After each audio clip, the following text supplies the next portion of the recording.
So, one of my recent relationships was questionable from the beginning, but he was upfront with me, so I trusted him. He told me he and his wife were separated, but they had an unspoken understanding that they would each live their own lives.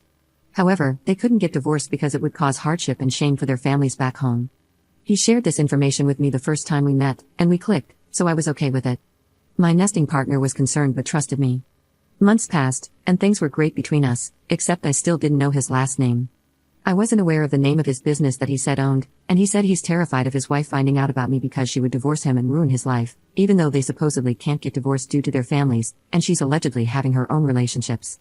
I guess that should have been the first red flag, but I looked past it.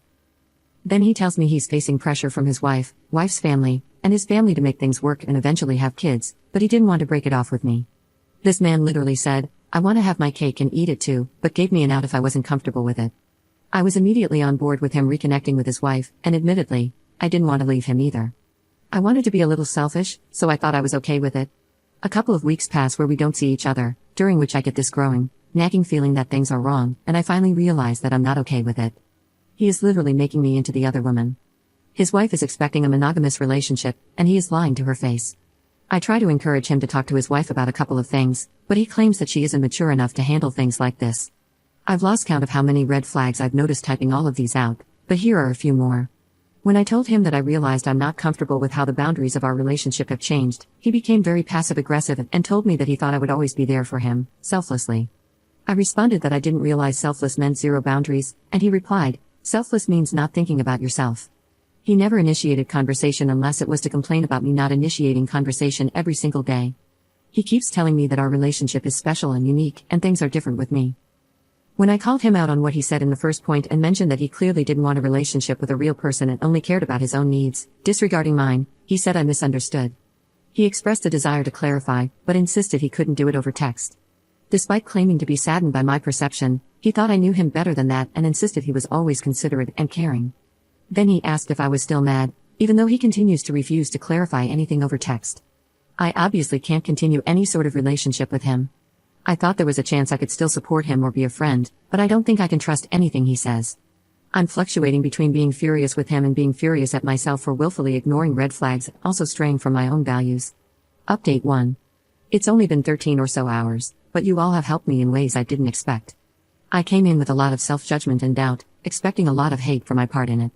Funny how manipulative people can make us think bad situations are all our fault. Anyway, I took a lot of what you all said to heart and was already on my way to fully acknowledging the parade of red flags this guy had and my part in all of it. Last night, I did try to find his last name so I had the option of telling his wife, but I struck out on that. I got laid off a couple of months ago, and I'm sorry, but I can't justify paying for a background check. So today, I did what almost everyone, including my nesting partner and friend, has been saying from the beginning, and blocked him, but it felt bad to do it without any comment at all, so I sent him this. I'm not meeting you in person. You've had plenty of chances to turn this around, but instead of addressing the issues, you love spammed and deflected and kept promising later. You may love me, but you clearly don't respect me, or your wife. It was tempting to meet up with you to hear how you were going to try to dig your way out of this one, but ultimately, it wouldn't change anything. I'm done. Then I immediately blocked him on everything. My nesting partner said that was harsher than they expected from me, but they were proud of me. Not gonna lie, it still hurts.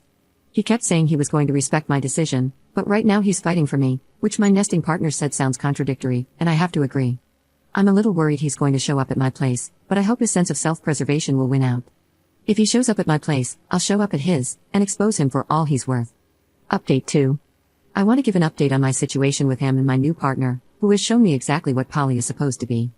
First, the jerk, who I'll call Nick, because that's his name, and even if he or someone he knew somehow saw this, there are so many Nicks in the world, I don't care. I did not meet him again, which many of you will be happy to hear. He doesn't need closure, and he sure as hell doesn't deserve any more attention from me. What I realized later is that he really, truly had me believing that all of the things he was mad at me about were my fault and my responsibility. The last time we met, he told me that he was doing me a favor by forgiving me and seeing me again, and that I needed to make it up to him.